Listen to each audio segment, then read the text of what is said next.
வணக்கம் உறவுகளே, எல்லாரும் எப்படி இருக்கீங்க? நல்லா இருக்கீங்களா? இன்றைக்கி நாங்கள் தாங்க மாடு ஓட்டின்னு போயின்னு இருக்கேன். மாமா வரல கூட ஹெல்ப்புக்கு. மாமா ஆல்ரெடி கழனிக்கு போயிட்டாரு.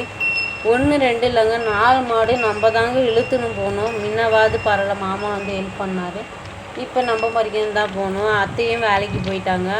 மாமாவுக்கும் வேலை இருக்குதுன்னு விட்டுட்டு போயிட்டாரு. நான் வந்து மாடு ஓட்டின்னு போய் கழிட்டு வந்து திரும்பி வந்து ஏரி வேலைக்கு போகணுங்க.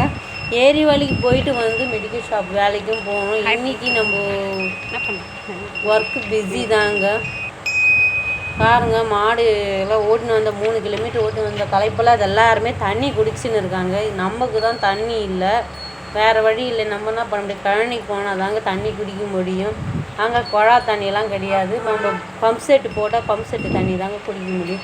இந்த பனஞ்சாலையில் வரும்போது எனக்கு ரொம்ப பிடிக்குங்க. இப்போல்லாம் எப்போவுமே பனஞ்சாலை வழியாக 2 பக்கமே விவசாய காடு தான். பாருங்கள் எவ்வளோ பச்சை பச்சைன்னு நல்லா இருக்குது. நல்லா குளு குளுன்னு காற்று வரும். எங்களுக்கு மாடும் சரி நிதானமாக போவோம். நம்மளுக்கு வெயிலும் தெரியாதுங்க இந்த வழியாக வரும்போது. இது வச்சு மாமா கைனி தாங்க, எங்களுக்கு சொந்தக்கார கைனி தான். அவர் வந்து சேடை ஓட்டியிருக்காரு. பாருங்கள், விவசாயம் நம்ம கிராமம் சுற்றி வந்து விவசாயம் தாங்க பார்க்குறோம். இந்த விவசாய பூமி காட்டில் நாங்கள் வாழ்கிறது பெருமையாக நினைக்கிறோம். நம்ம வீடியோ சேனல் தடவையாக பார்க்குற மாதிரி இருந்தால் நீங்கள் நம்ம வீடியோவுக்கு லைக் பட்டன் பண்ணிவிடுங்க, சப்ஸ்கிரைப் பண்ணிக்கோங்க சேனலை. விவசாயம் பெருமக்களுக்கு எல்லாருக்கும் வணக்கங்க. நம்ம வீடியோ சேனல் பார்க்க வந்து உங்களுக்கு எல்லாருக்கும் வணக்கம் நான் சொல்லிக்கிறேன். நன்றி கடன் பட்டிருக்கேன். பாருங்கள், தென்னை மரத்தோடு இருக்கிறது கீழே வந்து ஷெட் இருக்குது. அதுக்கு சுற்றி வந்து கிணறு இருக்குங்க. தண்ணி சூப்பராக இருக்குங்க. வெள்ளைன்னு நீச்சல் அடிக்கிறதுக்கெல்லாம் ஏதுவாக இருக்கும். படிக்கட்டெலாம் இருக்குங்க. நானும் அந்த கிணத்துல தாங்க நீச்சலும் கற்றுக்கினேன். ஆனால் பயத்தில் மீண்டும் மறந்துட்டேங்க. 3 வருஷம் கடிச்சு விட்டு போனதுனால. இருந்தாலும் தண்ணி எப்போ தேக்க வருதோ மீண்டும் கற்றுத்தரேன், தண்ணி மேலே வந்தால் கற்றுத்தரேன்னு சொன்னாங்க. ஆனால் இந்த வருஷம் வந்து தண்ணி மேலே வந்து என்னால் தான் கற்றுக்க முடியல.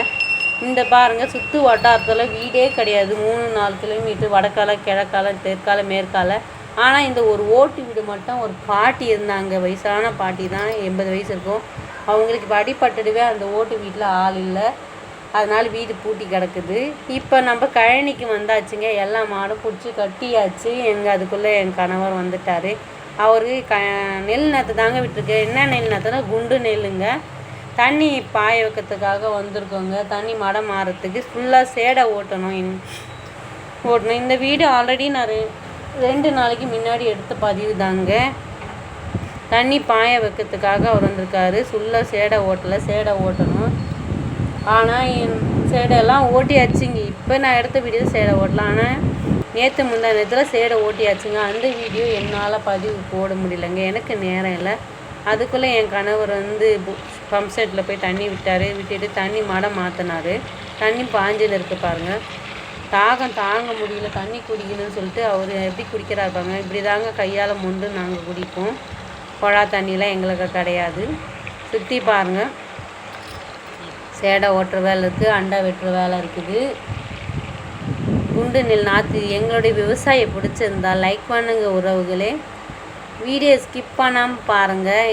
எங்களுக்கு கொடுக்குற ஒரு பெரிய உதவியாக இருக்கும். வீடியோ ஸ்கிப் பண்ணி பார்த்தீங்கன்னா எங்களுக்கு யூடியூப்பு ஸ்கோர் தராதுங்க மக்களே.